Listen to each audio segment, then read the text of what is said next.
Hello everybody.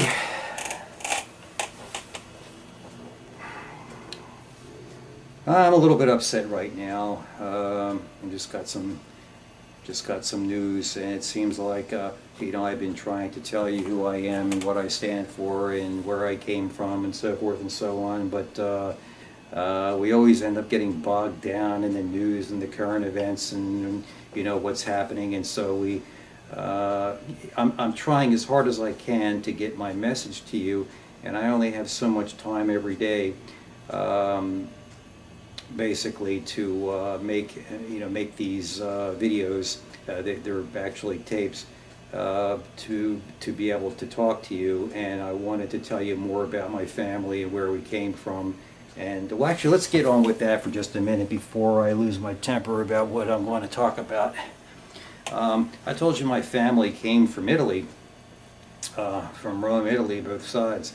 And they came here because they wanted the Constitution, they wanted freedom of speech, they wanted freedom of privacy, they didn't want their phones tapped, they didn't want their mail being tapped, they didn't want their homes being snooped and peeked into, they didn't want to be stopped on the streets and searched and frisked, and not that they had anything wrong and they had no criminal record, but they just felt that they liked the idea of having a free society, and also they didn't like the leader of Italy. I guess he was Mussolini or something at the time, and they were sort of scared to death of him and didn't like that whole thing. So they came to the New World. I found this picture. This is my mother. Look at that. And that's her brother, Anthony Shampoli, who became an English teacher in the Philadelphia school system. Anthony Shampoli, and became I'm pretty sure he ended up retiring as a principal of the school system of Philadelphia. So he's retired. He lives in Voorhees, and solid Democrat, I guess. It's neither here nor there, but you can see it stamped on there. You can see the seal. It says Rome, Italy, going to America. I mean, they came through the Ellis Island, and they were quarantined for a while to make sure they didn't have any criminal record, to make sure they didn't have anything, too much money with them, to make sure that they didn't violate any of the laws of immigration in the United States. And they said the pledge, and became turned into American citizens. I'm not sure how exactly that works, but I think they had to say some kind of a pledge or something. So they did that, and they became honorable U.S. citizens, just like I am. Then, of course, my mother, she's just a couple years old. She grew up in Philadelphia, and along with Anthony Shampoli, and grew up and went through the Philadelphia school system, and met my father, Benjamin Cola, and they married, had me, and I was born in Philadelphia, Pennsylvania, right around the corner from the Liberty Bell in the Thomas Jefferson Hospital. I just wanted to show you that picture, so just to prove the roots where I come from. Okay, that's the way you come to America, the legal way. You don't run across the border in some kind of uncontrolled mass migration of uncontrolledness, and God knows how many potential terrorists may have been in with these group of tens of thousands of immigrants that came in, and then to provide all the funding and everything for them and not want to send them back. I mean, I'd make sure each and every one of these guys waited in line and came in the right way. Now, I have no problem with them coming to America, but I mean, they're going to wait in line like everybody else, and whoever is here, if they're already have professional credentials, have been here for a long period of time, and have no criminal record, I think when I pick a certain set of criteria, maybe we can make some waivers for some of them, but I think for the most part they need to go back home, and then there needs to be an easy way for them to come in legally. I mean, an easy way for them to come in easily. I'm not saying, listen, we're going to let 1,000 in a month or a year or whatever. I'm not sure what the quota is now, but I'm going to make it so that anyone who wants to come in can come in, and the line's going to move real fast. But you will go through the line, and you're going to come in the right way. Furthermore, I would want to make sure that while I told you in our last presentation I wouldn't give up my U.S. citizenship for $1 million, like I said, I could simply leave the United States, and you know, maybe some of you guys out there figure I should just leave if I'm not happy. Well, I'm not saying I'm not happy. I'm saying there are things in this country that need fixing, and I'm the kind of guy that's going to lay down the fixing. And I think I know what's the matter with this country, and we're going to fix it slowly. It's not going to happen real fast, but we're going to fix it slowly but surely, one step at a time, and it's going to be not a slow pace. We're going to be walking right along, fixing things, and it's going to start right at the beginning where it should. Where we're going to have a back to basics, which will be back to the Constitution. That's going to be the first thing that we're going to do. I think that's going to eliminate the lion's share of our problems. And I just heard on the news, I'm getting distracted again from what I wanted to talk about, but I just heard on the news just before I came on camera today that they want to close the, I think it's the New York school system for some Islamic holiday. No. Look, I'm all for the Muslims having their holidays. Honestly, listen, you know, if you're Jewish and you want to have a holiday and you don't want to come to school that day, that's great. If you're a Muslim and you want to have a holiday and you don't want to come to the public school system, that's great. But you don't shut the damn school system down and give the teachers another day off paid because a couple of you are Muslims, and therefore the rest of you have to have a day off. I mean, first of all, you're just giving the teachers more day off. You know, I don't mind the teachers having days off, but frankly, being a teacher nowadays is not a full-time job. You're getting paid for a full year's worth of work, and you're getting benefits year-round, but you're really only working 3/4 of the year, and you're always off on the weekend. And I'm saying this in a little bit, maybe I've got a little bit of animosity because being a small businessman all my life, I had to work, and usually more than 40 hours a week, and so did my wife. And we had no such time off, and when there was a Muslim holiday or if there was a Christian holiday, we couldn't just close our office down because it was Flag Day or George Washington's birthday or something like that, or there was a no mail day. We had to work. And the theory that you could be a public servant, not an official, you're not an official, you're a servant, and somebody make up some kind of a crazy excuse for another legal holiday is insane. It's just going to give everybody another, not everybody, but it's just going to give the beneficial few who work for the government another day off that we, the taxpayers, are going to have to pay for. Not me right now because I'm not making enough money to have to pay taxes, but I'm just saying the people who are working hard and have to pay taxes, you shouldn't have to pay taxes for days off for religious holidays that you may not partake in. And frankly, I mean, how many Muslims do we really have in the United States versus Christians or some other kind of faith? So, you know, if we had a day off for every time somebody had some kind of a fancy holiday, I mean, the schools would only be open 100 days a year instead of whatever, 180 days a year, whatever the number might be now. But let me tell you why. I'm angry, and I'm angry about that too. I think that you should honorably let them take their day off, but you don't close the school because somebody has a religious holiday. Because the school is made up of children from every faith and every denomination, and there shall not be discrimination based on faith. And I frankly think that the kids need to be in school more than less, and you're just taking school time away, even if you ignore the fact that you're giving people days off when it's not their holiday, and you're giving them days off. You are in fact letting them have a day off where now they're at home and they're maybe not learning. Now, Getting back to that, on the other hand, if you could take things the other way and say, well, listen, why ever show up at school? I mean, it's stupid. You've got the school bus coming along and it's belching out diesel fumes and using up a lot of fuel. It's causing a lot of traffic because some parents drive their kids to school and don't take the school bus. Most of the traffic in my area is at school time in the morning, at school time at 3:30, 3 o'clock, 5 o'clock, whatever. We do have some late classes. And most of the traffic's related to school.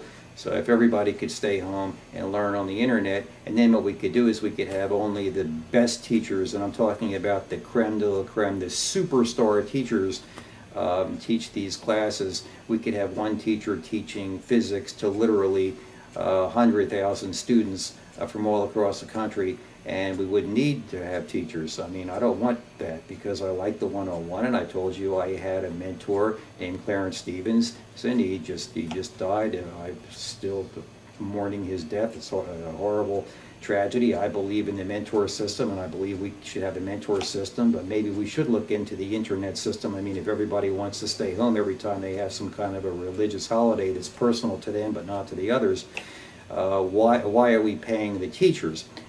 I want the teachers to be more mentor-like, and I want small classroom sizes, and I believe in paying the teachers well, but having good teachers.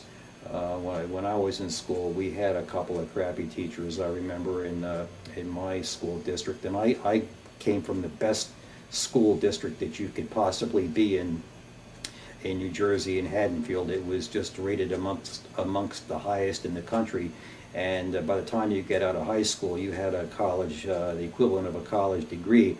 But there were some dummy teachers in there that we really didn't like. We all didn't like, and they had tenure, and you couldn't get rid of them, and they didn't care. I mean, there was one fellow, one of my math teachers. He was an insurance guy, and he was operating an insurance agency, and he had tenure, and he in algebra class it was, and he taught algebra 1 and 2. And you go in there, and he just, if you asked him a question, he would just answer your question with a question, and basically he wouldn't help you along. So if you didn't understand the concept, he wouldn't explain the concept. He would sort of answer your question with another question, and then he would put more equations on the blackboard that would confuse you some even more. And thank God for my father, who knew math 1,000 times better than this particular guy, and I could ask my father the same question, and in 10 minutes you'd get an answer that made a lot of sense, and he could tell you in English what the how to look at the math problem. So instead of, if you're having trouble with math, you ask a math question, instead of having more math, which you're having trouble with, to answer the mathematic question, he would tell you in plain English how to look at the mathematic question. And so we had a guy, and when you would say, hey, look, I think that maybe you should go look to making a living in the insurance business, what I did, but not be a teacher. But he said, oh no, I like being a teacher. And well, he liked the salary, and he wanted to get his pension, and he had tenure, and he had so many complaints against him, and there was nothing anyone could do about it, and there were so many complaints filed against him. And unfortunately, I was stuck with this guy for 2 years, and it really sucked. But I hope we need to get rid of this tenure situation where we have teachers like this, and they're even operating their own business out of their houses or somewhere else. I mean, their full interest isn't even teaching the children, and they just don't care. But we need to fix that too. But the reason I'm a little bit angry today, before we even get into the anger issue, and I believe me, I'm not the kind of guy who has an anger management problem or anything like that, but I do have Italian, what do you call it,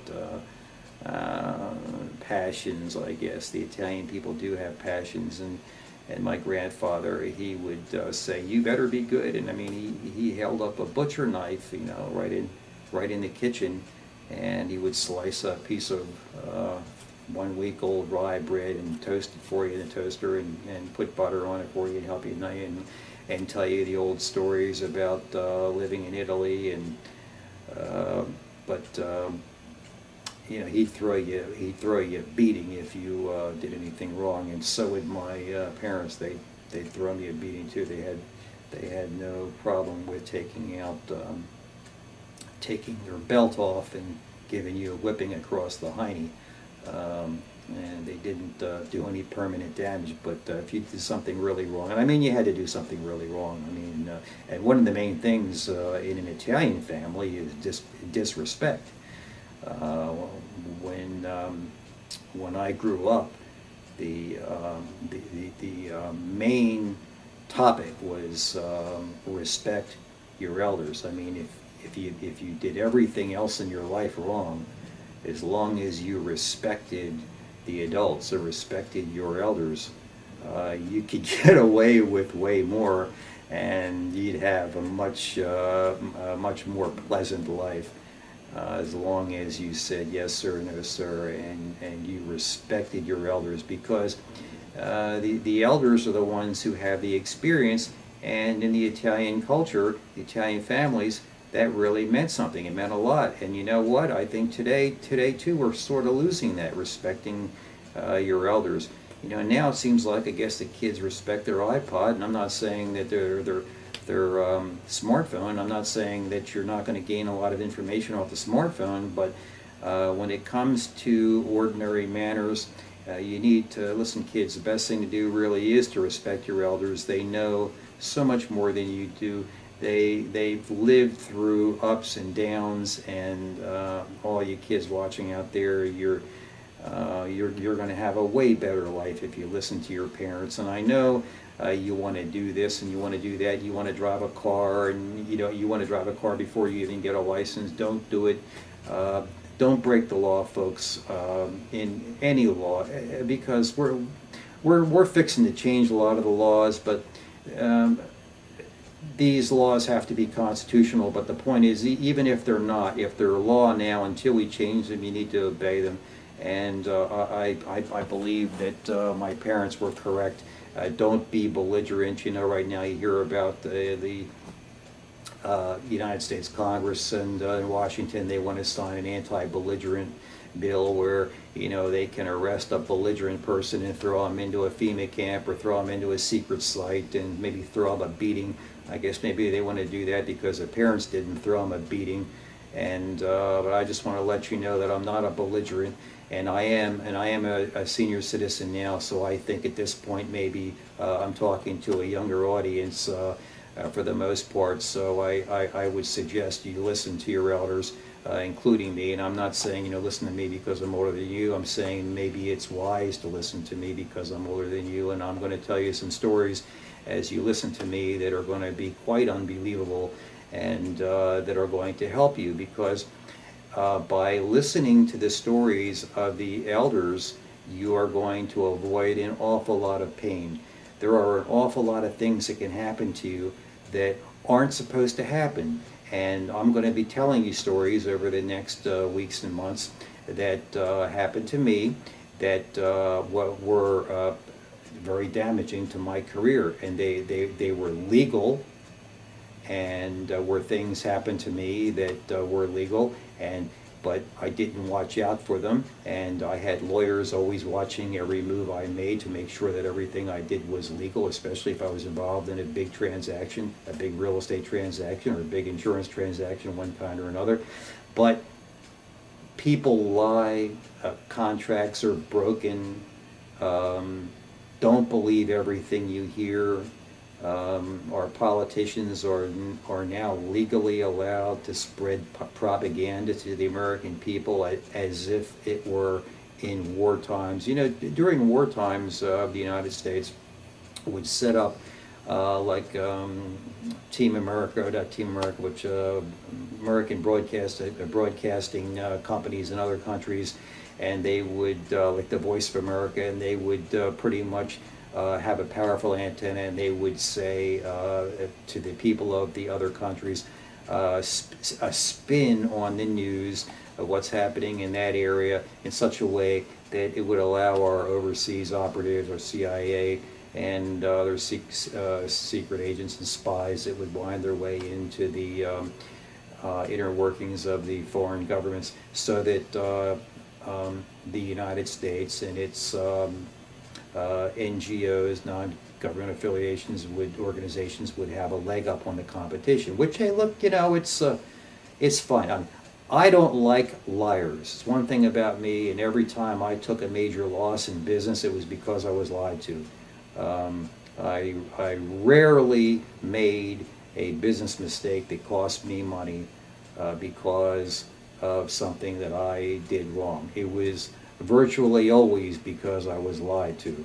And I'm sick and tired of liars. I don't like liars, and when the government is lying to me, it makes me wonder that maybe I don't like whoever it is in the government. It's not that I don't like the government, but whoever flat out lies to me, especially lies that harm me or my friends and family and the people of the United States, because I care about the people, and that's what really counts, the people. You need to tell the truth.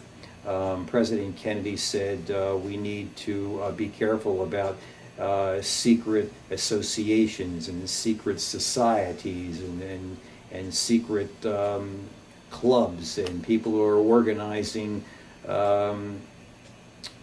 to do things in secret. And we were warned about the military-industrial complex taking over, although I'm all for having a strong military-industrial complex. As a matter of fact, over the years, I've either supported or received support from major companies, and I've actually helped them. Companies like Raytheon and McDonnell Douglas, where we've had relations in such a way that I support I support Boeing, I support McDonnell Douglas, I support Raytheon. I support our country and I support what they do, and I know they have a tough job, and I believe in having a strong defense. I get a lot perturbed when a strong defense is then converted or used to gang up on some country for some ulterior motive, and maybe it's a motive that would make somebody an oligarch. And I don't want to see a friendly company like RCA do something that's going to turn somebody into an oligarch, or McDonnell Douglas Corporation,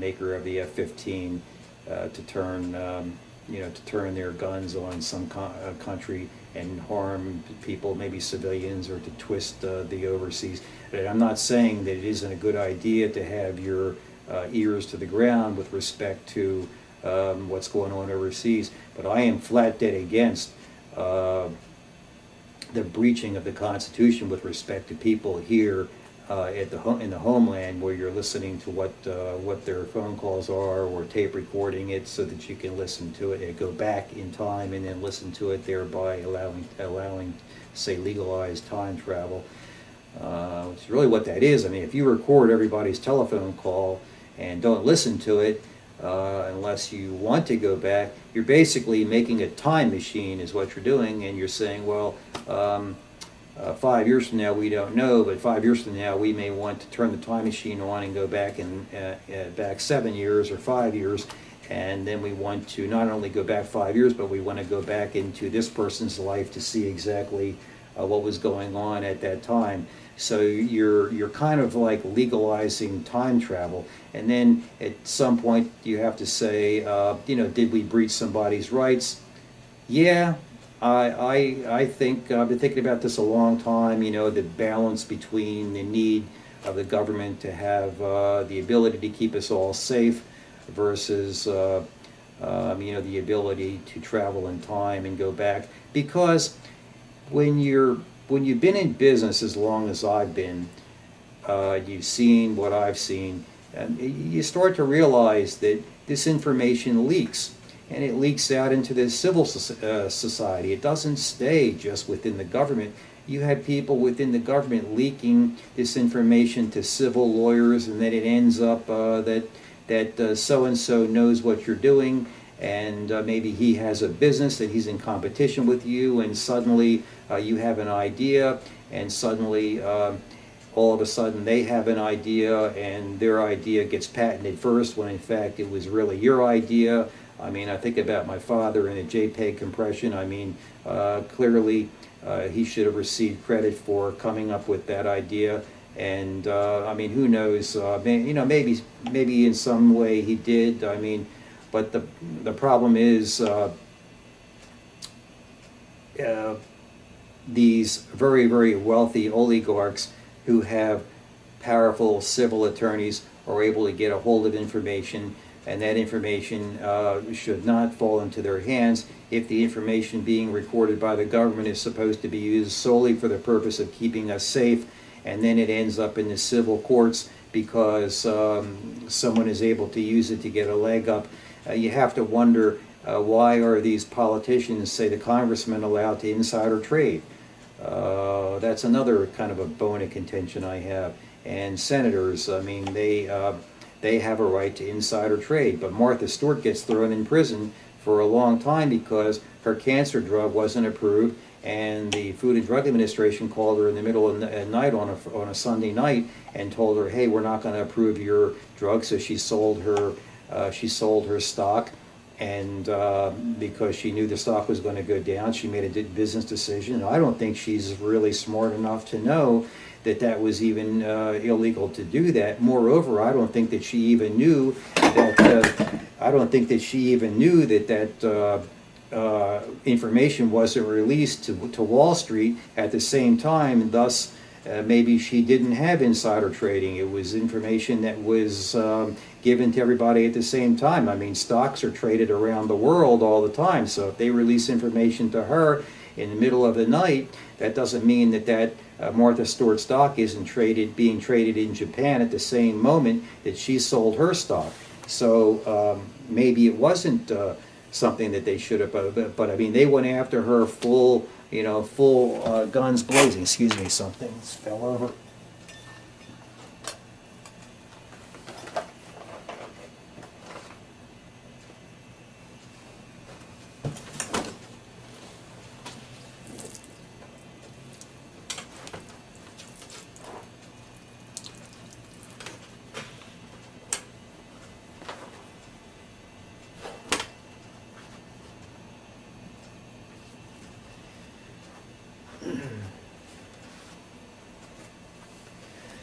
I wanted to show you a picture. I had it sitting over on the side there of why I'm so angry right now.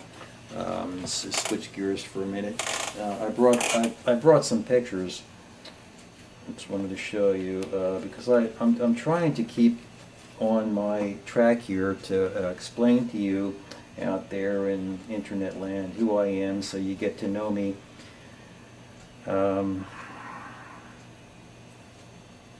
Many of you have seen me riding around with sunglasses. It's, you know, I live in Florida, so we wear sunglasses all the time, and I have cataracts because of the sun and being outside so much, and so I'm going to have to go in for some future cataract surgery, and I've had the LASIK surgery and the RK and everything like that to make my eyes 20/20 vision so that I could qualify to be a pilot and a Coast Guard captain, ocean operator, master operator, and so forth. You need to have perfect vision, and you can't wear glasses. So you're allowed to wear glasses to be a pilot, small prescription, but to be a captain, you're not allowed to wear glasses. So I guess they figure as long as you can find the glasses, if they fall on the floor of your Learjet and put them back on, you're okay.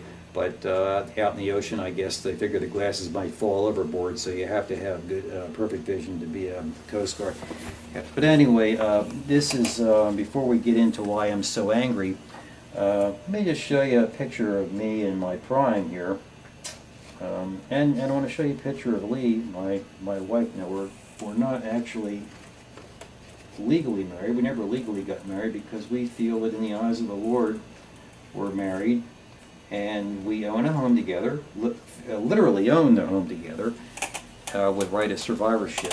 But we saw no need to get married. We didn't want to have another license. We have so many licenses. We didn't need to have a license from the government. In any case, we were just frankly too busy to get another license. But Well, let me just set this aside and show you what these pictures are. This is me in my prime, and you know, I have had a short beard for a while there when I was you know, working as a captain in the you know, doing my thing, and that doesn't mean I'm a terrorist or anything like that. It just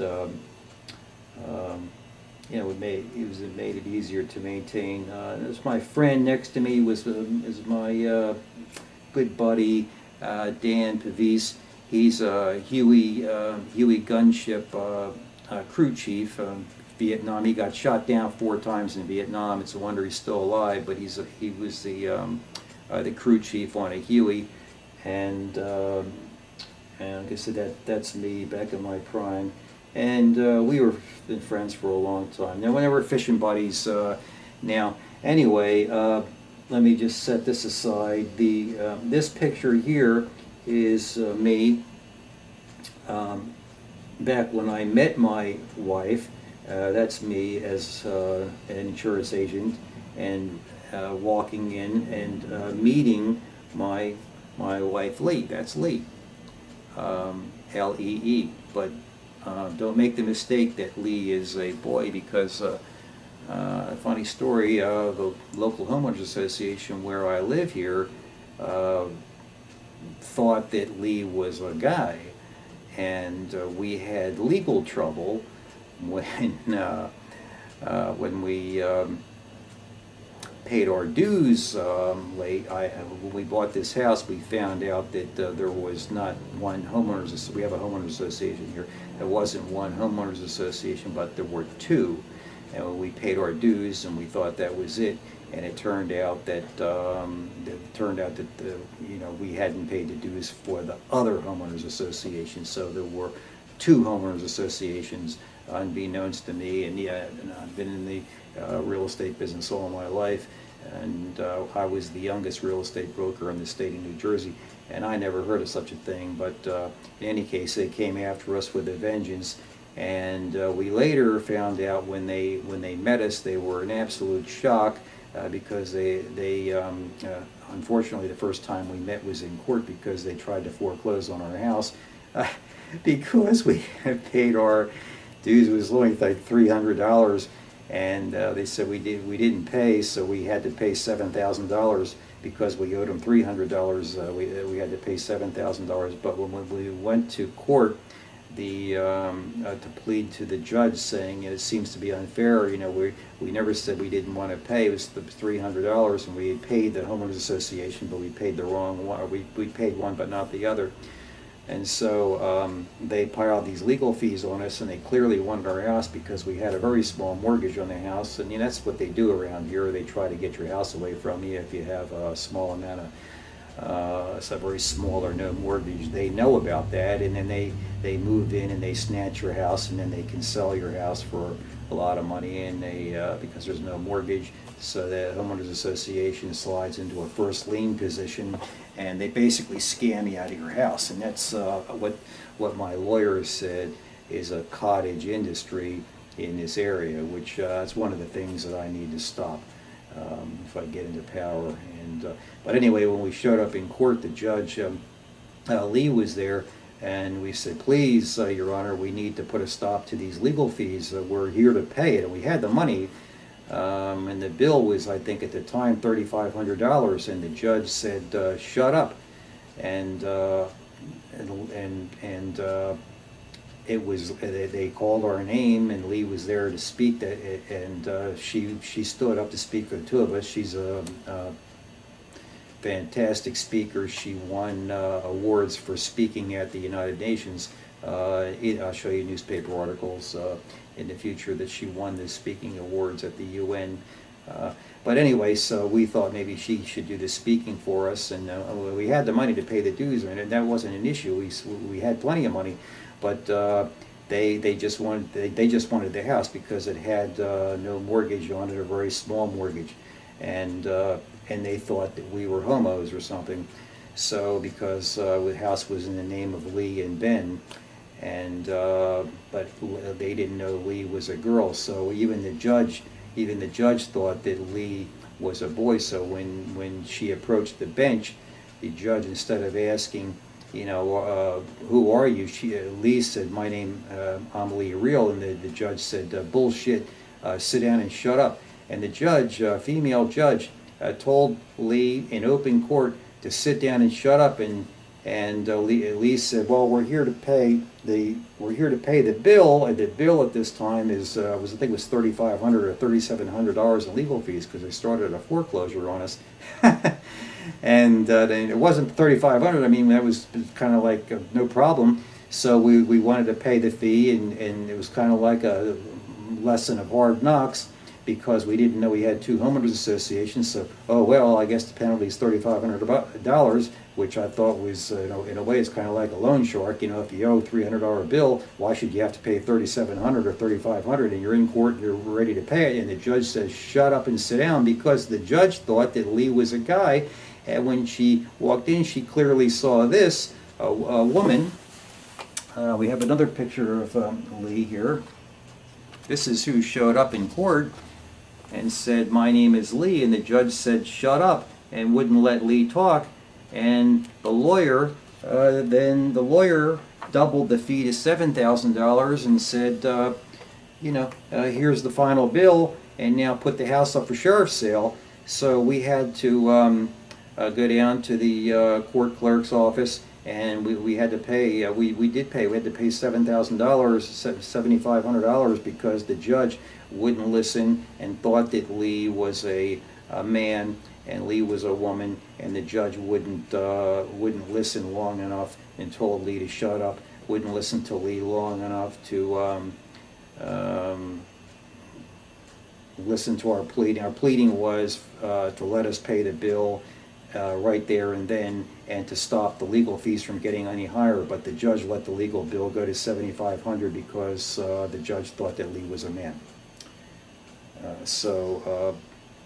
Now we go down to the swimming pool, and we hadn't gone down to the swimming pool, so no one really knew us. Since then, I became president of the homeowners association. I was the president of the one of the two associations here for 2 years, and I kept all the books and records. So I served as president of the homeowners association. I was voted in, and they liked me a lot. And the littlest homeowners association, the one that just covers our area here, they clearly knew that Lee was a woman, and knew that we weren't a homo couple or whatever. Which then, what the hell difference does it make anyway? I mean, if a guy wants to marry a guy, I mean, gee, for heaven's sake, I mean, I wouldn't do it, but if you want to do it, I believe in the Constitution, and I think it's whatever makes you happy. I mean, you're not really doing anything bad to somebody else, I guess.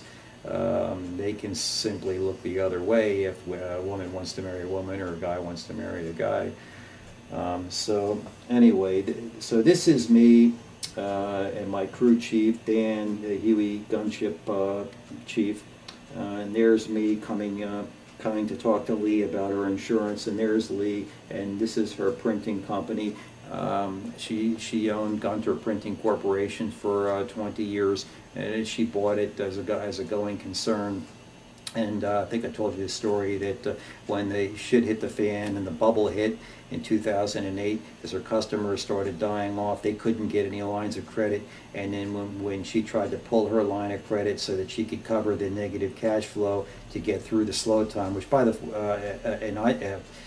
and Fox News kept saying that the economy was turning around, and they were talking about the real estate economy turning around, because I could have closed my office and just gone out of business for a while and kept 6 figures in the bank and just rested for a while, but because Fox News lied and said the economy was on the rebound and turning around, and then it flat out lied to us, and our own banks, who promised to lend us money in the event of a downturn, both said that they didn't have any money. I mean, imagine the bank saying they don't have any money when they've got it in writing here that they said they're going to lend money. See, I don't like liars. I hate liars. Liars are why we get screwed up.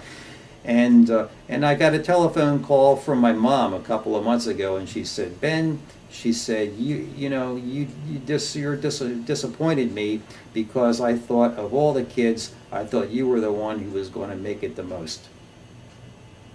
And I had a tear in my eye, and I said, gee, Mom, you always told me I was your favorite, I was the youngest kid. Why do you think that? And she said, well, because, these transactions, some of them that you did, like when the Ramada deal went down the drain and you lost $500,000 on that transaction, and, you're supposed to have a lawyer review your transactions. And I said, well, Mom, I had not one lawyer. I said, I'm hip to that. I had 3 lawyers. I had one lawyer, my main lawyer, and then I had a lawyer watching him because I didn't trust the first guy, and then I had another lawyer watching the other 2. And everything was in writing that I did on all those instances, and it just didn't matter because the counterparty would go bankrupt, and so you would have paper that was worthless, and then you would lose a lot of money, and then your mom yells at you saying, I thought you were the one who was going to do the best, and you always did the best, and now all of a sudden here you are at your age and you don't have a pension and you're all screwed up. And I said, Mom, I mean, you can't argue with her, but I want to make her proud. But I guess she just doesn't get it. I mean, I had multiple CPAs, I had multiple lawyers advising me, but like I said, the counterparties go bad and they're liars, and she says have everything in writing. That doesn't matter, you can put it in writing. So I'm kind of in a way putting a warning out to people who maybe own stocks, they own derivatives or whatever.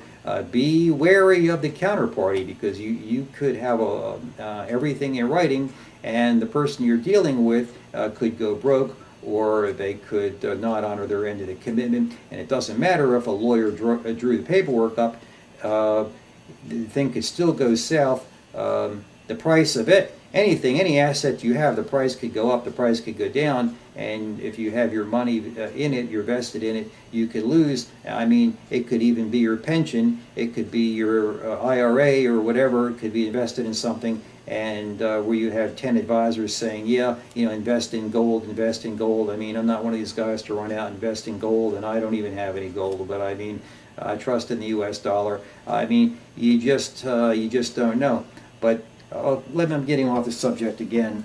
But anyway, I made up with my mom. Everything's cool. There was just an awful lot of stress there. And frankly, if I had not listened to my high school guidance counselor, who told me, and my father and my mother, when I was a child, they said, whatever you do, Ben, don't be a public servant, because they don't make any money. Don't work for the government, because they don't work any money. You'll make the most amount of money by making something of yourself and owning a business, and you're a good salesperson, and you won a lot of sales awards. At that time, even as a little child, I was selling newspaper subscriptions door to door when I was out of school, and I went to Washington, D.C., courtesy of the Philadelphia Bulletin. I went to New York City. I went to the top of the Empire State Building. I went to the United Nations building. I won a trip for a week to Miami. Can you imagine, just as a little kid, I flew on a 707. That was the aircraft of the sky. That was the queen of the sky back in the days, the old Boeing 707. I flew in a 707 by myself, well, along with some other kids that wanted some chaperones. And I stayed at the Barcelona Hotel right on Miami Beach, and for a week, courtesy of the Philadelphia Bulletin, because I was such a good salesman that I was able to sell these newspaper subscriptions door to door, in addition to my newspaper route. And by the way, I read the newspaper every day ever since then, so I'm well up on the issues and what's going on around the world. And anymore, I mean, you really can't believe what you see on the mainstream networks anymore, because a lot of it's propaganda. Probably starting to wonder now, maybe 90% of it's propaganda. But I know what's going on around the world, and it's not what you're seeing on the TV. So let me just put this down for a minute. Let me just show you. This is a picture. This is a picture of me when I first started out. and I didn't have a frame real fast to put it in, but that's me when I first started out in the insurance business. And this is a picture of me on a Saturday. Normally I wore a suit and a tie every day, even though I was just starting out in the insurance business. We didn't have computers or anything like that. We used a handheld calculator and a book to figure out what people's insurance rates are. So here I am on a Saturday. I was open a half a day on a Saturday, and on a Saturday I didn't wear a suit. So this was like dressed down Saturday, and my secretary just took a picture of me dressed down because she was she likes seeing me dressed. They like seeing me dressed up, the girls, but they also like seeing. I was dressed down that day, and that was a big thing to them, seeing me dressed down, because I always wore a suit. So they took a picture, and so there I am in my office in Gibbsboro, New Jersey, Route 561 in Gibbsboro, New Jersey, in my office, giving somebody a quote. And you may wonder what this microscope is. Well, that's the microscope that we're going to use. And I bought this a long time ago as I was a kid, and I used to go with my father to a place called Edmund Scientific. This is an Edmund Scientific microscope, and I used to do it, examine oil. And I started to do a study on motors and engines and oil. And I would look at engine oil, and I could tell by the particles in the engine oil. I did my own study, and I made my own reports about how to tell whether an engine is wearing out by the oil. So I use this to examine oil, believe it or not. But we're going to use this to examine we're going to use this same tool to examine every single law and every single ordinance in the United States of America, every single state law, to make sure that it conforms to the Constitution. So it's the microscope is a real microscope, and it's just symbolic of what I intend to do if I should be able to get into a position where I'm able to get into power, and we're going to examine all the laws to make sure that every single law in the United States is constitutional. And so let's just say that we're going to use a microscope to examine law. And here I am, and let me show you. There I am in my prime. Let me show you, and don't be afraid by the beard. I mean, the beard doesn't mean anything. Now, I've got one other picture here before I tell you why I'm angry. This is it's an old picture I found, and it's kind of moldy around the edges because we got hit by a terrible hurricane. We get hit by a few hurricanes here. Hurricane Charlie hit. This is the wing of my Mooney airplane. I told you I was a pilot, and here I am on a typical flight. I'm 2 miles high in the sky. I'm 10,000 feet up in the air, and I'm flying home by myself from Florida. I'm flying back from Florida to New Jersey, and I've flown down for the weekend to get involved. I was involved in some kind of a commercial transaction, real estate transaction, where I was buying a building, and so I flew back and forth to Florida a lot, and before I moved here. And this is, I think it says on there I'm at 10,000 feet. I just wrote it on there with a Sharpie. But that's the wing of a Mooney airplane as seen by the pilot. And I'm flying back to New Jersey, so the sun is setting in the west, and it's evening, and I'm on my way to land in New Jersey. And where I am right here is I'm right off the coast of Norfolk, Virginia, where it is. I'm at the mouth of the Chesapeake River Bay, and you can see the Chesapeake Bay, the finger where there's a highway and a bridge that go back down to the south, and then this is where over here is the Navy base, and this is the Chesapeake Bay that goes all the way up, and most cruising sailors like to sail around up here, and Washington is up here, and to the west side. So I just wanted to show you that, proving to you that I'm not full of shit, but that was my airplane, and I flew every day. But right now didn't want to get into this today. I frankly didn't want to have to get into this at all, but this is This is Lee, who the locals around here thought was a man, and she was so busy working at her printing company every day because she worked, didn't come home until 10 o'clock. And she's hot, folks. I'll tell you, I love her to death. And the reason I'm angry is because what is happening to her right now. And let me explain what that is. And I suspect that what's happening to her is what's happening to a lot of other people, and maybe vets too. She can't get her medicine right now. There's apparently a shortage of pain medication, and she's taking pain medication right now because she had a horrifying accident. An accident that involved smashing 4 ribs and breaking her sternum. She broke 4 ribs in her sternum in an accident that involved falling off of a commercial dock, and with a lock. I don't know if you all know what a lock is, but a lock is like at the Panama Canal. When the canal opens, the water goes down and the ship comes in. Then they fill the lock with water and the ship goes up. Well, I told you that as a hobby, I like to fix sailboats up. And I had just got done fixing up a big one that was a real whopper, and it came out of Hurricane Katrina, and basically it was wrecked up, and they were going to trash it, and I ended up buying it. I found out about it, and I bought it. It went up for bid. I outbid everybody. Actually, the shareholders of the company bought the thing, and but they hired me as the captain, and I'm controlling the thing. And so we fixed. It took a year to fix that thing. It was in the dry dock for a year. I'll show you videos. It's really cool, folks. I mean, you're gonna just die when you see this thing. But it was a pretty good size sailboat, and it was really wrecked up when we got it.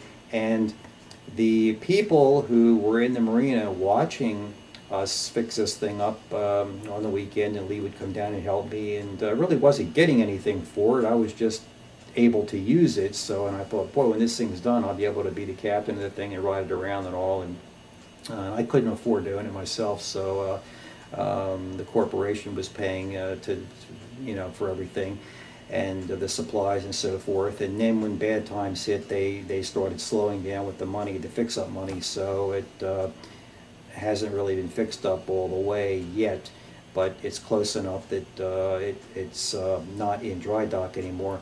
In any case, the day that the boat was launched, without telling us, all our friends at this large marina threw us a party. And I didn't know we were going to have a party that day. And Lee didn't know that we were going to have a party that day. No one knew other than the people who were throwing the party. And they came just as the sun was setting. Apparently they wanted to do it as a sunset and into the night. And I was down in the engine room changing the oil of the engine, because the engine, I had actually saved the engine, and so I had to change the oil a few times in the engine because it needed a new starter motor, a new all the electrics I replaced, but and the engine oil had to be changed a few times, and the diesel fuel had to be swapped out and polished and so forth. And, I mean, all that, I did all that. So once it was launched, it was a really, really big deal, and everybody who was watching this was so amazed that they threw a party. They threw a party for us. But I was unavailable. I was down in the engine room, which is way down in the bowels of the ship. I mean, I wasn't anywhere near the deck where I couldn't see anything. But where the boat was, it was subject to a lock. So the water would come in, and the water would go out, and the boat would go up, and the boat would go down.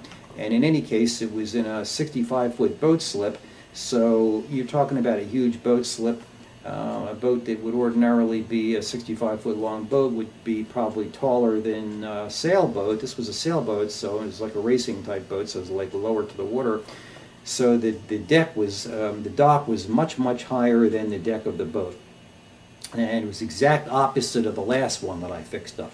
where the deck was even with the deck was even with the dock, and it was moved around, and it was in a different place where there was no lock, and the boat was always in the same place all the time. So that where you would step from the dock, you would step straight to the boat, and then back and forth, and it was only a step of about this far.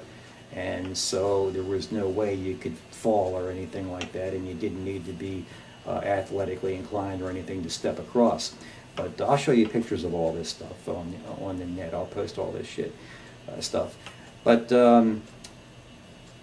now all of a sudden, for the very first day, the water went out, nightfall came, and the boat went down. And as the boat went down, it got dark, and maybe 30 or 40 people who we didn't know, other than really didn't know their names, but they had been watching me fix the boat up, and they were celebrating the launch of the ship. And they came over, and they had a couple of beers, and they gave one to her, and she was drinking it, and it was dark, and the dock, the little finger pier part was only this wide, and the lock opened, and low tide hit all at the same time, and the boat dropped, which I didn't know. I was changing the oil, and you know, when you're on board and you're inside, you can't feel the boat going up and down or anything like that. But I was down in the bows of the boat, and the water went down, and all of a sudden these people showed up, and I said, Lee, go and entertain these people, because I'm all greasy. I had grease all over my hands. So I was finishing up the work, and I said, as soon as I clean up, I'll come up and to socialize with everybody else. Well, the boat, the lock opened, and the boat went down. Lee was entertaining people, and the boat was literally 15 feet below the deck, because the lock opened and the low tide. So imagine that you have a dock up here, and then you have the boat 15 feet down here. And part of the damage of the boat was that the lifelines, I had to disconnect the lifelines, which are cables that go across and keep you from falling overboard. And below that is an aluminum tow rail, which is about a 1-inch aluminum slotted railing that you use to put pulleys and what they call blocks, so that you can adjust your sails. And that's a nasty metal angle iron, basically. It sticks up about this high, and it's hard as metal. It's aircraft aluminum, I guess, or marine aluminum. And well, she had turned around and slipped off the dock while she was facing all of these people, and everybody witnessed this, and she fell 15 feet from the air all the way down until she hit the deck of the boat. And the tow rail, the metal part, sliced her from here to here. There was one black and blue line that went from here, literally from the side of the body to the side of the other body. There was one single straight line from this tow rail, and it smashed her ribs in, and they were bent inwards. All of her 4 ribs were involved, and her sternum was broken. And then after she hit that, and I thought another boat hit us, because I was down below, and I was wondering what that was. And everybody, all 30 or 40 people on the dock, were screaming that Lee fell in the water, Lee fell in the water. So I came out with my greasy hands. Sure enough, she was in the water, and she managed to swim around to the stern of the boat, and I dropped the swim ladder into the water and tried to pull her up, and she was in such pain. She said, don't move me, and she hung on the water. She wouldn't get out of the water because she was in such pain. So I made sure that her face was up in the air and she could breathe. And in a few minutes, she said, okay, well, I mean, let's give it a try. I had to get her out of the water because she might pass out and go under, and if I couldn't hold her shin up.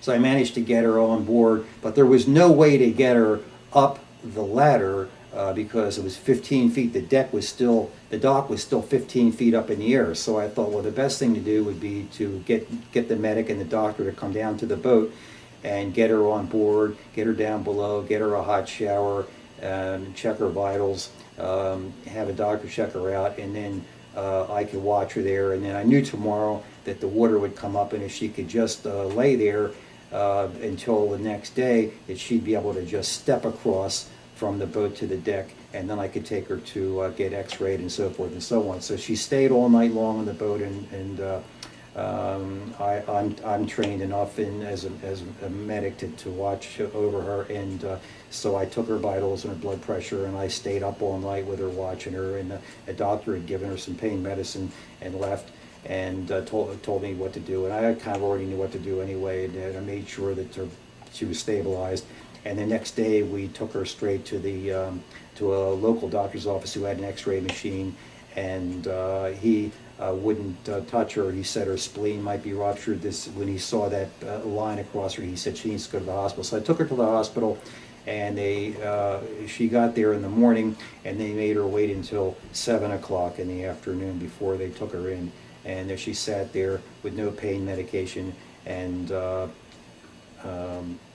now she has a prescription for pain medication, and I can't get it filled. Like, they think she's some kind of a drug addict. And now at night, her last prescription ran out, and they won't fill her pain medicine anywhere because they say there's a pain medicine shortage. And I'm thinking to myself, as a Coast Guard captain and as a disaster insurance adjuster, what in God's name are we going to do if another hurricane hits and thousands of people get hit by flying 2x4s and are injured and damaged? Is it true that there's not enough pain medication to go around? What's going to happen if there's a real disaster? So right now, I just got off the telephone with Senator Nelson's office, and they said there's little they can do, but they're going to relay the message to him.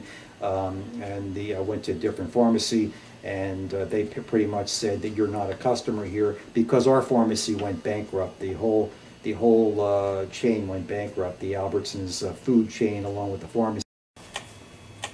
So basically what happened was the pharmacy went bankrupt, and this is a pharmacy that's right up the road from us.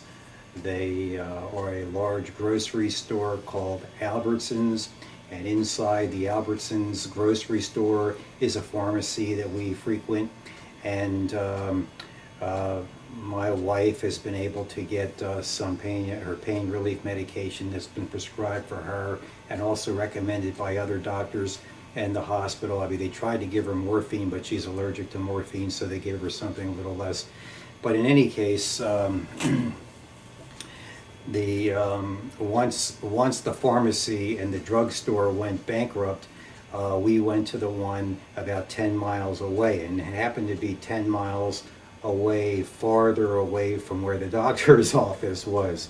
And so apparently they had some kind of a problem with this. They were saying, well, you're too far away from the doctor's office at this pharmacy, so we can't fill your medicine. So I said, well, I mean, it's not my fault you guys went bankrupt. I mean, I would go to another Albertson store that's closer to the doctor, but you don't have one, and the Atlantic Ocean is in the way because we live in Florida, so the ocean is in the way. And there's no doctor's office out in the ocean, so the doctor's office is along the coast, so you can't go out in the ocean. So I said, I don't know what to do. So they said, well, you got to try another pharmacy. So we went to another major food chain, and they said no problem, and they filled it a few months, and they said, now look, we're going to give you a warning. As long as you get the same medicine every month and the same dose and the exact same kind, then no more or no less, you don't change it, we promise to refill the medicine. Because we heard from a lot of our vet friends who were injured, and they take medication, and they have normal lives, and they go around, they even go boating and everything like that, but they take some medication too because they've got injuries, and anywhere from their bones, their muscles, their backs, or whatever, but they lead normal, happy lives, and they're having a hard time getting their medicine as well. So we thought, well, we better follow the pharmacist's instructions, and the doctor said, okay, no problem. Excuse me a second.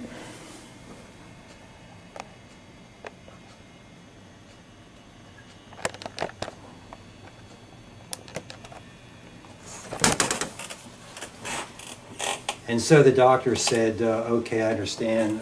What we'll do is we'll give you the same medicine. This particular medicine has Tylenol in it. Now, you can get it with Tylenol, or you can get it without Tylenol. I'm not going to name the medicine, but it's a stronger medication. And let me tell you, If you were to take a look at my wife's chest and see the damage that was done to her ribs, you would be in absolute horror. She is not faking any kind of pain here, and at night I live with her moaning at night, and it really hurts me terribly because there's nothing I can do about it. And I mean, I suppose she could start drinking and turn into an alcoholic, but she's not an alcoholic, and she's not going to drink, and she doesn't smoke pot. And I don't even know if pot would stop a pain like that. Anyway, she really needs to have corrective surgery because, like I said, she has a line that went, well, the line went away now, but she has, now what you see is the broken ribs, and what it is they're bent in different directions as they go around in her body. You can see the 4 broken ribs are going in different directions. I mean, you can see this by just looking at her. You don't even need to take an x-ray. And then the sternum is broken too, so when she moves around, it's as if she's had open heart surgery where they do the zipper thing and they open you up and they put you together, but they never sewed her back together in the middle. And when she went to the hospital, when I took her to the hospital that day, they made her wait in the hospital all day until 7 o'clock with no pain medicine. I mean, I don't understand why they made her torture like that, and they just said that she was a drug seeker. And then they took her and they body slammed her against the x-ray machine.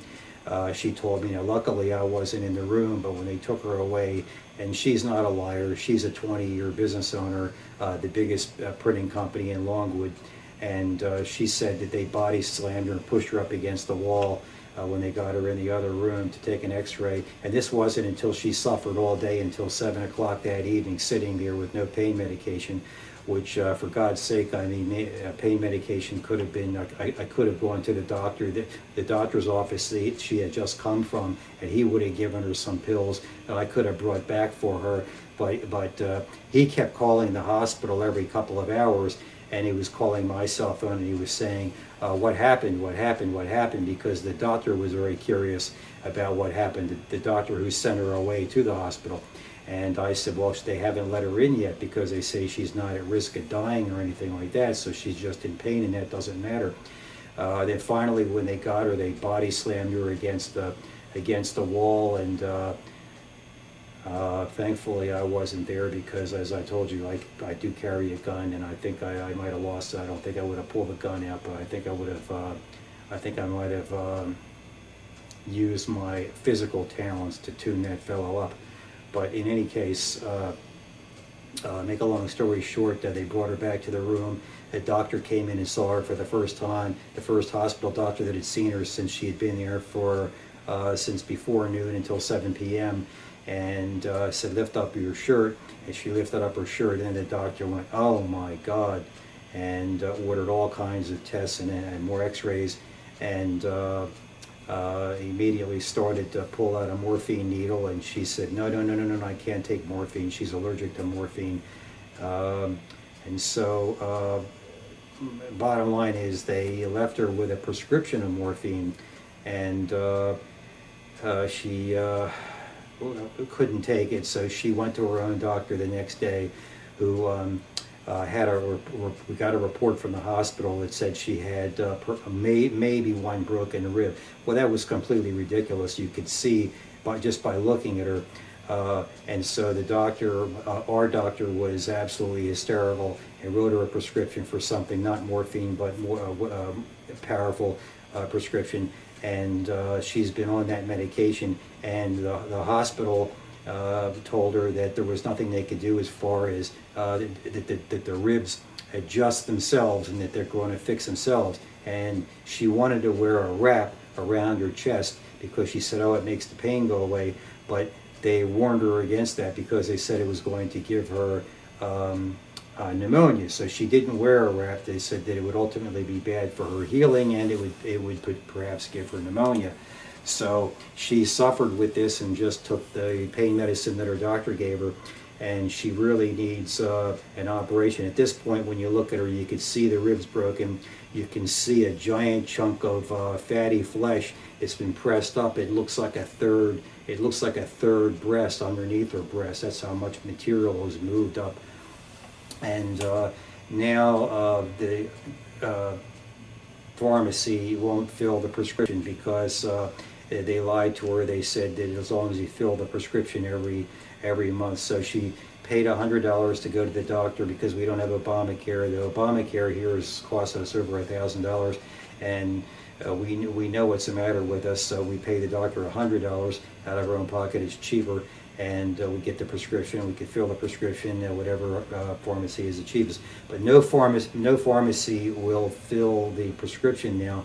And the pharmacy that said they would fill it lied, or they changed their mind. A third pharmacist wrote down, said, well, I can fill this if you change it a little bit to this. So we went back to the doctor, and the doctor changed it, and we brought it back to the pharmacist, the new pharmacist who we get some of our medicine for, and he said wait a week. And so she waited another week and still can't fill the medicine. Now she's been on the medicine for a while now, and she really needs, at this point, if they're not going to give her medicine, she needs to have her chest completely ripped apart, and needs to have these bones rebroken or bent back or whatever, and then she needs to have a promise that they're going to give her pain medicine until the pain goes away forever, because this is horrible. I can't stand living, she can't stand living like this, and I can't bear it anymore.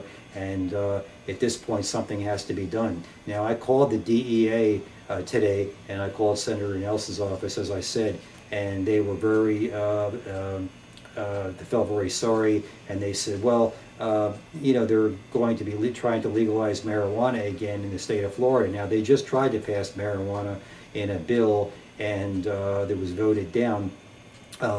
We were against the marijuana, but I voted for it because I think that if you want to smoke marijuana, or you want to take any other kind of drug, it's covered by the Constitution. As I told you, the body belongs to you. You could do whatever you want, and certainly if you want to smoke pot, that's all right with you. But we don't like marijuana. We don't smoke pot. She doesn't smoke pot, never did. I tried it one time 40 years ago in school, and I didn't like it, and I never tried it again. And furthermore, I'm a scuba diver, and like to ride bicycles and swim. I don't want to damage my lungs by inhaling any kind of smoke, whether it be a cigarette or a joint. And I don't like the way it makes me feel anyway, and I don't think it would even kill the kind of pain we're talking about. I mean, we need an FDA-approved drug, and the funny thing is, these drugs, when you look them up in the dictionary, it says that these drugs are for moderate to severe pain. Now, this woman has severe pain, and certainly moderate pain at the very least, but they don't want to fill it. So what to do about it? What to do about it would be, if I were in charge, I would say that the government has no right coming between you and your doctor and the pharmacist. If the pharmacist second guesses your doctor. Now, the pharmacist never examined, never looked under the shirt of my wife. She could have said, well, I don't believe you. I think you're just seeking drugs. Let me see what you're talking about. Let me look under your shirt. And if the pharmacist had just taken the time to look under her shirt and to feel, she would have, an imbecile could tell that there is a tremendous injury there, and the pain is astronomical, and to deny this woman medicine, when if she were a dog, I could take the dog to the vet, and the vet would prescribe medicine, and the dog would be left in comfort. But because you're a human being, and because the Obama administration and the United States just doesn't care about people, and I don't care what you say at this point, there's enough proof piling up that I believe that the government in the United States and Washington, the DEA, all the way from Washington, hurling its stupid laws thousands of miles around the country. It doesn't care about the people of the United States. These people need to go. Their families need to go. Their friends need to go. We need to completely sweep the House clean and the Senate clean, and we need to make sure that we don't vote in power a president that is in any way related to or a friend of a prior president or in any way was a public servant before. We need someone in the private sector, and I hate to say it, but somebody like me, perhaps, who has been in the private sector all their life and understands how hard it is and has never been guaranteed a job, has never been guaranteed a pension, and understands the Constitution and understands that no law can be enacted that supersedes the Constitution. And believe me, there is a right of privacy between you and your doctor doctor has a license, more training than the pharmacy. The pharmacies around here, some of them got in trouble, particularly around Miami. Now, I live north of Miami, but down in the Miami area, and I think also in the Sanford area, year or several years ago, there were problems where there were falsifying prescriptions, and they were filling gigantic prescriptions, and they were false. They were not written by a doctor, or they were not written by a doctor who was practicing legitimate medicine. And then they were shipping these pills to New York City and selling them on the street for a lot of money to people who didn't have broken ribs or a broken back or anything seriously wrong with them. And so the government fined these people a lot of money, and so now they're afraid to give medicine out to people who really need them. I mean, this is complete insanity. I don't know why they can't fix the problem without throwing out the bathwater with the baby. They need to know that, I mean, the bad doctors are all gone now. I mean, they had a clean sweep of Florida over the last few years, and they pretty much got rid of all the bad doctors. And at this point, you're left with the good doctors. In any case, in the case of my wife, you can look at her and you can see, a good doctor or not, I mean, this woman is suffering and in tremendous pain, and a moron could see, I could bring her in front of the camera, but I don't want to embarrass her by showing her chest, but how would you like to sleep at night with this woman next to you, crying at night with the pain, and she can't breathe, and she can't get comfortable, and she has to go to work every day for half a day. I mean, she may need to quit and leave us with even less money than we have now. I mean, we just can't go on like this. She takes her pills and she goes to work, and she just lives. And until we can come up with a couple of $100,000 to have her chest completely reopened and all these ribs straightened back out, and maybe a plastic surgeon do something to the bones inside, or a bone expert do something to straighten these bones out, which we were told would fix themselves over time, which turned out to be another lie. We've been lied to over and over and over again. I mean, we're just sick and tired of these lies. So I told the DEA, I said, I was in the insurance business all my life, and I'm a disaster adjuster and a Coast Guard captain, pilot. I said I've had all kinds of training in weather. I've had training in triage. I've had emergency first aid training so many times. I said, look, why don't we just do it like this? I mean, if you don't have enough pills in the area here, how about we just get a letter of rejection from the pharmacy, and then we'll get two letters, one from this pharmacy and one from another pharmacy down the road, that they don't have enough pills, or they made an executive decision where they overrode the doctor. As far as I'm concerned, if a pharmacist overrides the doctor's prescription, then that's practicing medicine without a license. I mean, if a pharmacist can't give you an FDA-controlled substance, so why do they have the right to take the FDA-controlled substance away? I mean, this is complete bullshit. And so that's practicing medicine without a license. And frankly, we're getting ready to start suing people. I'm just not sure who to sue yet, because the pharmacists say they have instructions, and then they insist they don't have any pills. And so that makes it not their fault. But one slipped the other day and said, well, if I give you the pills that I have here, then I won't be able to give the other guy who comes in a prescription for maybe 10 pills instead of 50 or 60 pills or 100 pills. I don't know. I think it's a combination of everybody lying a little bit. and with the exception of my poor wife, who's bearing the brunt of the pain, and I have to listen to the pain and the suffering, and I don't know what to do about it. Now, if there's anyone out there who can help us, maybe, I don't have any money, we couldn't afford Obamacare. Obamacare for us was over $1,000, and we don't have any subsidy. So we're not working really, except for my wife is working a couple of hours a day in a part-time job. And we lost everything in our business, as I told you before. So we have no way to, it was an at-fault accident. I mean, it wasn't anybody's fault that she slipped off the dock. And so there really isn't anybody to blame. And even if there were, it's past the statute of limitations anyway for suing. I mean, you just, the problem here is she needs to be fixed, and she doesn't have insurance. If there's anybody out there, maybe a doctor who'd be willing to donate time to fix her somehow, or a pharmacy who is willing to fill the prescription, we'd be happy. And also, maybe if anybody's willing, if there's a lawyer out there who's willing to take the lawsuit, because we really feel that the best thing at this point would be to file a lawsuit for breach of civil rights. And I can assure you, if I were in charge, I would not let any third-party government come between the doctor and the patient and say, I know what's best for you, I'm going to take your medicine away, because they're not here at night and they're not here in the day listening to the howls of the pain and the suffering that this woman is enduring. And so I'm just going to leave it at that, folks. If anybody can help, I mean, we're taking up a collection here at this point because we're going to, we're either going to sue or we're going to try to get her fixed up somehow. But this is it. If you want to donate some money, if you're a doctor and you could donate some time for surgery, maybe you could operate on her. But I mean, I don't want to quack or anything. Somebody who could maybe fix my wife's broken ribs.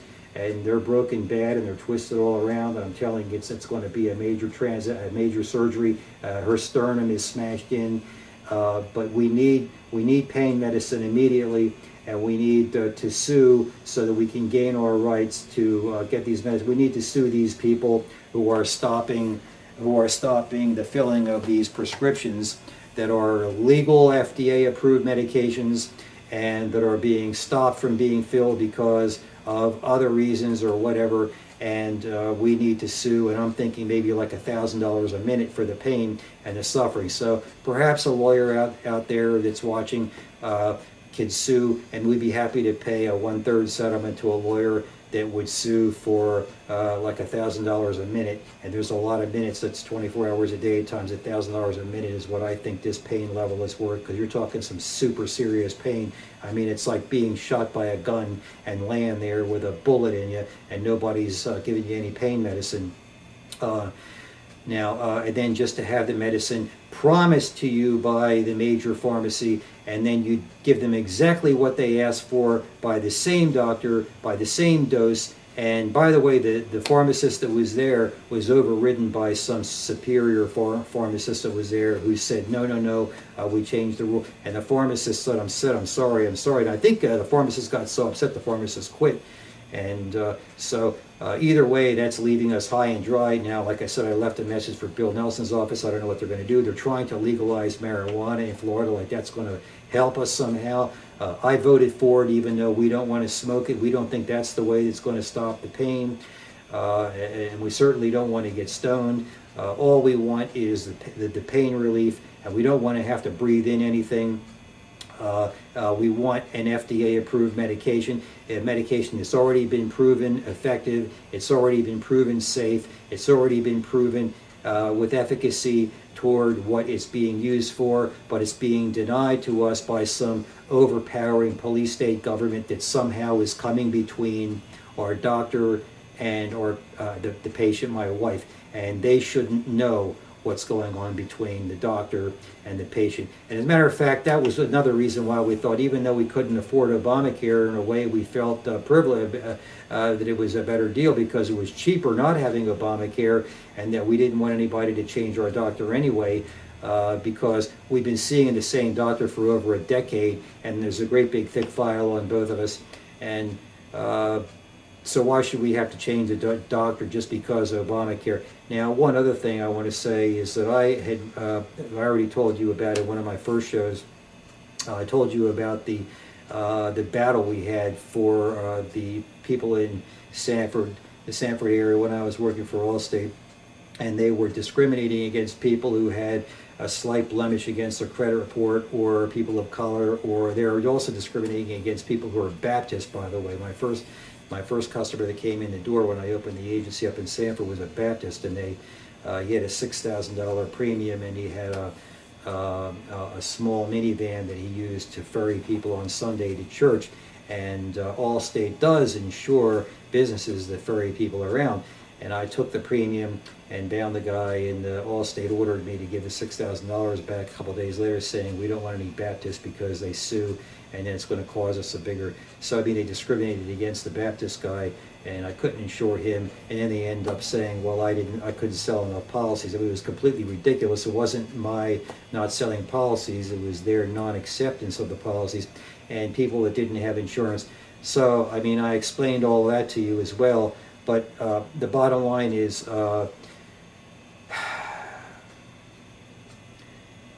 we are sick and tired of having some kind of ball coming out of left field that is coming between your privacy rights, between your doctor and your pharmacist. And I understand there are some bad people out there. They did catch a lot of people that were doing bad things with the prescriptions. And they were forged prescriptions, thousands of them, thousands of pills on forged prescriptions. And but those people all got, I mean, they got locked up. So the doctors went bye-bye, and it's a new day. So I don't understand what's going on here. Like I said, in my wife's case, you can see it. I'm pleading for mercy. If there's anyone out there who can operate on my wife, I'd appreciate it. We'll talk about, we're going to have another show tomorrow. But that's it for today, folks. I'm going to get back on the telephone with the authorities and see what I can do. They seem to be sorry for the situation, but they say that they say people actually died from these drugs. Well, so effing what? People die from car accidents too. I mean, my wife is going to die from pain, and she may even commit suicide if we don't do something. So I'm watching her close so she doesn't commit suicide. But I mean, something has to be done. This woman cannot be left in pain like this. It's just inhumane. Maybe I'll call the UN. Maybe the UN will do something. Because I mean, the UN helped a little bit on those people that weren't having the water cut off for a small amount of money. They were denied water in the city of Detroit because they couldn't pay their water bill. Incidentally, they'll turn your water off here if you owe them $10 and you're a day late, and then charge you a $50 fee to turn it back on again. So we're very careful about paying our water on time, because a couple times we were just a day or two late and our water got shut off and we had to pay a gigantic fine to get the water turned back on. Now, you have to have water. I mean, you could have food, but without water you're going to die. So the people in Detroit complained to the United Nations, and I do not believe in running to the United Nations, because I frankly don't even want the UN in the United States. I mean, the UN wants to take the UN treaty that Obama signed, said under the Small Arms Treaty that we all have to turn our guns in. So then that's going to violate the Constitution by virtue of the fact that there's a UN treaty. So screw that. I mean, I just want my civil rights, and my wife wants her civil rights, and we want privacy between our doctor and ourselves. And we don't even want Obamacare. We'll pay out of our own pocket. We will get her fixed up, and in the meantime we have figured out a workaround so that she can continue to work, and she's been working, and we're hoping when the time is right we will find the right situation and we'll get her ribs fixed. But for now, I mean, the easiest thing for us to do, and what we have to do, is we have to get this woman out of pain. And I mean, at this point, something has to be done, and I mean, it has to be done now. Well, she's out of medicine, and she can't bear it anymore. I'm afraid she's going to commit suicide. And then you can add that to one more list of people that committed suicide in the state of Florida because of drugs. But it wasn't because of the drugs, it was because she couldn't get the drugs. I propose that if there's a shortage of drugs, if truly there is a shortage of drugs, the drugstore is saying there is, that you have the right to go to China and buy your drugs. You take your prescription and you go to China, like in the insurance business. You give me 2 letters saying you can't buy your policy anywhere here in the United States. You can come to me and I can go to Lloyd's of London, which is in England. And actually they subbed the risk out to India and China. But bottom line is you would be able to get your medicine filled in India or China or Mexico on a US prescription, because if they don't have the fucking medicine here and you have a legitimate prescription, then I don't care. I just as soon, and I'm sure my wife at this point with the pain she's in, she'd just as soon take her chances with the medicine somewhere else. I mean, suppose it was heart medication and they said, well, sorry, we don't have any more heart medication. And you know you're going to die if you don't have your heart medication. Or the heart medication costs $1,000 a month and you don't have the money. But you can get pills in China that they claim are the same for $10. And they say, well, you can't go to China. That's funny. I mean, you could buy a television set in China, but you can't buy a pill in China. Well, if you can't get it here or you don't have the money to get it here, you should have the right to get that medicine anywhere you want. It's your body. We have a recent Supreme Court ruling that says it's your body. And if you want to kill it, I think you ought to have the right to kill it. But I'm sorry, the medicine that you're going to get from China is going to be better than the medicine you get from the United States. And I'll tell you why. I can prove it. Do you remember a few years ago when the guy was giving the doggy medicine out and it turned out to have some kind of bad toxin in it or something and it killed the animals? It was killing off the dogs. They executed that fellow because he made bad doggy food. Bad doggy food, and they executed the guy. Now, if you were an American drug maker and you made a bad drug, they wouldn't execute you. They might fine you $1 million, and I mean that's not like having being executed. I mean, if they're going to execute you in China for making bad dog food, I would rather buy my medicine from somebody who knows they're going to be executed if they make the medicine wrong. Not to mention the fact that it's 100 times cheaper. So as an American, why shouldn't I have the right under the Commerce Clause to go anywhere I want? Especially if I can't buy it locally, I have a right under the Commerce Clause to go somewhere else to buy my insurance and to buy my medication. Because look, you're not taking care of me in America, so I'm going to go somewhere else. Don't stop me. If you stop me, you're violating my rights, my constitutional rights and my civil rights. Not to mention the fact that you're causing me torture and pain and suffering. With me in charge, I swear to you that won't happen. You'll be able to go wherever the hell you want for your medication. Let's just leave it at that. Thanks.